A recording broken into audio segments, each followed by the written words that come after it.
오사나와 베제탁의 Q&A. 안녕하세요. Q&A 시작해 보도록 하겠습니다. 오늘은 첫 번째 주제를 의사로 두고 의사에 관해서 한번 이야기해 볼까 하는데요. 여러분, 의사는 사람을 살리는 중요한 직업이잖아요. 그런데 어느 순간부터 그냥 좋은 직업이 된 건 아닌가 그런 생각이 듭니다. 뭔가 이렇게 소명의식을 갖고 한다기보다는 그냥 의사가 되면 좋으니까, 단순히 의대 나오면 인정받으니까 뭐 이런 마음으로 의사가 되고 싶은 건 아닐까 싶기도 하고요. 국장님 생각은 어떠세요? 예, 맞습니다. 네. 네. 오늘은 인구 절벽에도 오로지 의대라는 칼럼에 대해서 얘기를 하겠습니다. 통계청 발표에 의하면은 지난해 발표한 건데 2028년까지는 뭐 그럭저럭 인구가 가다가 2067년에는 3,900만 명까지 떨어진다. 네. 실제로 이제 지난 12일 날 행정안전부가 발표한 주민등록 인구 통계에 의하면은 작년 말 우리나라 주민등록 인구가 1,184만 9천 명으로 집계됐다는 거예요. 그래서 전년도 말보다 한 2만 명 정도 늘어났는데 이거는 주민등록 인구 통계를 공표하기 시작한 2008년 이후 최저치다. 그러니까 이제 인구 감소가 코앞이란 얘기예요. 인구 증가는 끝났다. 네. 근데 요즘 재밌는 게 보통 강남의 학부모들이 좀 극성이잖아요. 네. 근데 강남 학부모들이 요즘은 명문대에 입학하는 데는 관심이 없대요. 응? 좋은 대학은 다 그만두고 다 필요 없다. 오로지 의대. 치의 한수 들어보셨어요? 치의 한수? 뭔지 알 것 같아요. 뭐 김수한무 거북이와 두루미 이거 말고 이런 게 아니고 의대, 치대, 한의대, 수의대의 약자예요. 네. 그래서 의치 한수. 그래서 좋은 대학은 다 안중에 없고 오로지 지방에 있든 어디 있든 오로지 의치 한수에 가면 된다. 특히 의사 부모를 둔 자식들은 더 대물림의 경향이 크대요. 그러니까 자기가 의사가 잘 살아와서 그런지 의사는 늙어서도 네. 할 수 있기 때문에 네. 평생 잘 살 수 있다. 이런 생각 때문에 그런 것 같아요. 근데 1년에 네. 치 한 수 빼고 네. 의사만 1년에 몇 명이 나올까요? 여기 3,000명이라고. 네, 3,000명이 나옵니다. 작년에 전문의 자격 시험에서 전문의가 3,069명이 새로 배출됐어요. 네. 3,000명이 좀 넘는 거죠. 그 중에서 내과만 500명이 넘어요. 내과만. 가정의학과도 300명이 넘고. 여기 이제 소아과까지 합하면 거의 1,000명이 된다는 얘기예요. 내과, 뭐 소아과 좀 다 비슷하잖아요. 네. 그러니까 내과 관련된 쪽이 1년에 1,000명이 나옵니다. 근데 지금 의대에 입학하는 학생이 있다. 남학생이면은 군대까지 갔다 오고 하면은 10년은 있어야 전문의가 돼요. 그렇겠죠? 의대는 6년에다가 네네. 레지던트도 하고 뭐 해야 되니까. 그럼 이제 2030년 이후인데 그때 이미 인구가 줄기 시작했을 때거든요. 그럼 인구가 줄어들면 의사도 적게 필요하겠죠. 근데 지금까지 인구가 계속 늘어왔으니까 소위 말해서 의사 불패였어요. 의사 불패. 물론 지금도 이제 일부 의사가 개업했다가 망하고 신용불량이 되기까지도 하는데 그래도 페이닥터로 뭐 근근히 잘 살아요. 버틸 수가 있어요. 어렵게 의사 됐는데 개업도 했는데 환자가 한 명도 안 와가지고. 그래서 망하는 경우는 있어요. 그러니까. 근데도 페이닥터라면서 또 먹고 살아요, 의사들은. 근데 이제 인구는 어쨌든 줄어드는데 이제 10년 후면은 3만 명이 그동안 이제 쏟아져 나온다는 거거든요. 3만 명 이상. 그 인구는 주는데 의사만 3만 명 이상이 더 생겼다. 그럼 10년 후에도 의사가 지금처럼 좋은 직업일까? 이걸 좀 생각해 봐야 된다는 겁니다. 그래서 나라가 경제가 잘 되려면은 의사가 좋은 사람이 훌륭한 의사가 많이 있는다고 해서 되는 게 아니에요. 사실은 좋은 학자, 좋은 과학자, 뭐 기초과학이라든가 응용과학이라든가 기술이라든가 이쪽이 좋은 인재가 많이 가야 나라도 잘 되고 경제가 발전하는데 지금은 공부 잘하는 이과생들은 다 의사를 한다 그래요. 그러니까 이게 참 그 좋은 머리로 첨단 미래적인 공부를 하면은 참 어떨까 싶은데 근데 뭐 의사 자식을 만들겠다 하는 부모들한테는 아무리 얘기해도 뭐 우의덕경이겠죠. 그게 좀 안타깝습니다. 아, 진짜 낭만 닥터 김사부를 보면 이런 대사가 나와요. 일하는 방법만 알고 일하는 의미를 모르는 게 무슨 가치가 있겠느냐. 뭐 이런 말이 대사가 있는데 의대에 가는 방법을 아는 것보다 중요한 건 의대를 왜 가는지, 내가 정말 가고 싶어서 아니면 무엇 때문에 가는 의미가 뭘까를 다시 한번 생각해 봐야 하지 않을까 싶습니다. 지금은 오로지 돈 잘 버니까요. 근데 오로지.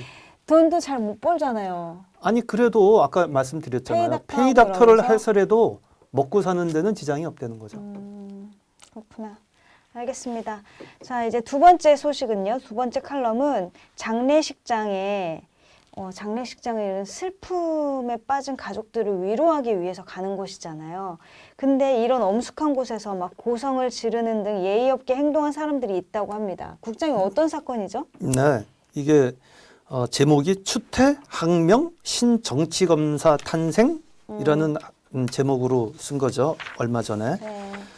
잠깐 읽겠습니다. 법무부는 20일 대검 간부 상갓집 추태 관련 법무부 알림이란 문자에서 대검의 핵심 간부들이 1월 18일 심야에 예의를 지켜야 할 엄숙한 장례식장에서 일반인들이 보고 있는 가운데 술을 마시고 고성을 지르는 등 중략, 법무부 장관으로서 대단히 유감스럽게 생각한다라고 밝혔습니다.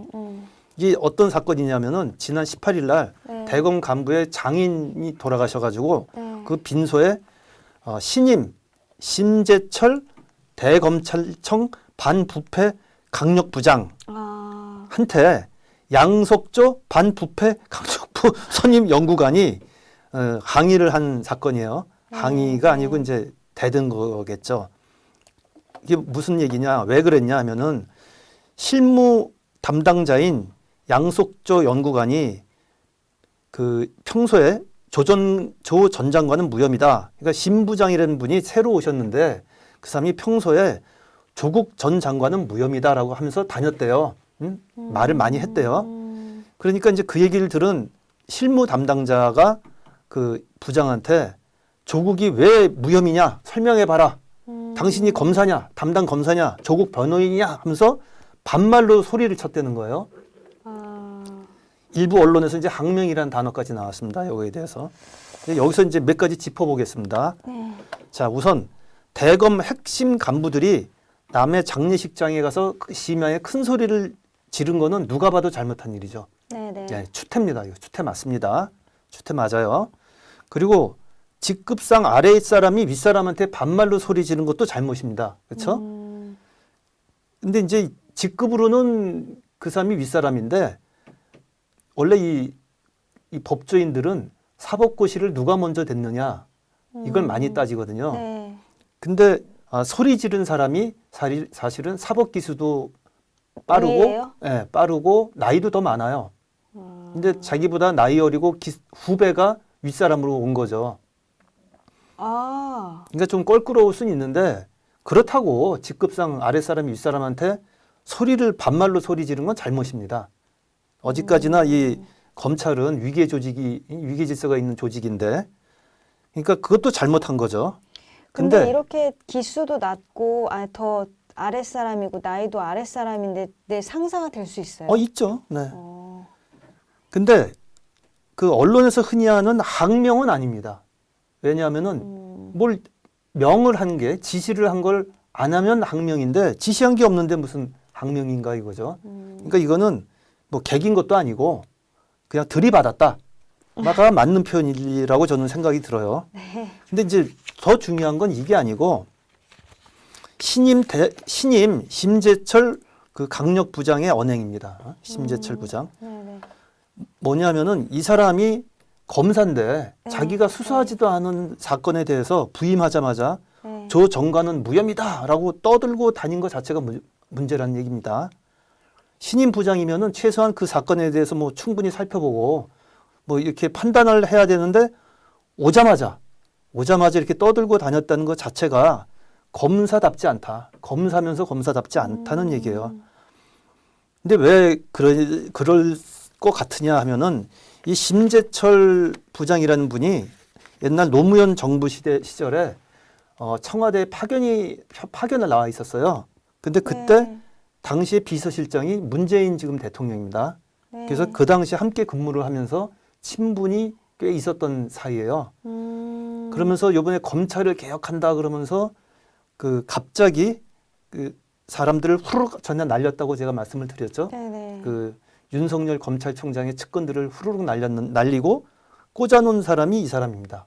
아, 그래서 이 심재철 부장은 자기를 임명해준 문 대통령하고 법무부 장관한테 빨리 뭔가 자기 충성을 보이고 싶어서 그래서 그랬을 수도 있는데 어쨌든 간에 뭐든지 단계별로 상황을 봐가면서 해야지 검사라는 사람이 자기가 수사지도 않은 그런 사건을 이렇게 함부로 말하고 다닌 것 자체가 좀 문제다라는 생각이고요. 그래서 이번에 소위 말해서 이제 상갓집 추태 사건이라고 그러거든요. 상갓집 네. 추태 사건은 기존 검찰 검사 대 신정치 검사 이 충돌이 아닌가.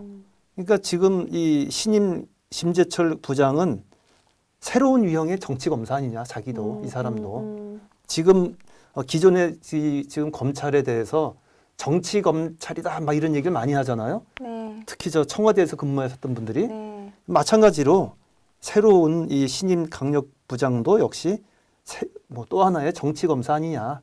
그래서 기존 대 신검찰 간의 충돌로 보인다는 얘기입니다.